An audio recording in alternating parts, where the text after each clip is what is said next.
това видео ще ви покажа уникалните пастели и маркери на Супер Петит, които може да използвате върху стъкло, върху дърво или върху хартия.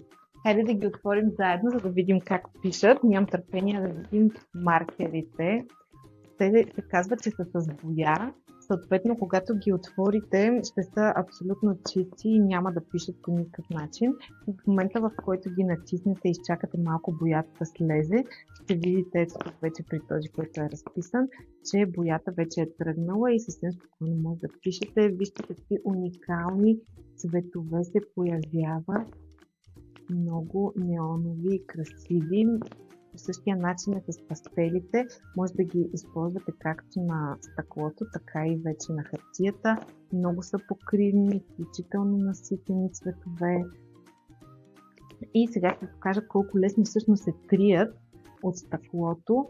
На първо време, като почнете да триете, ще ви се стори, че се случва изключително така мес. Обаче всъщност последствие само леко изтриваме с суха кърпа и сме готови. Всички маркери и пастели на Супер Петит ще намерите на witkeep.bg.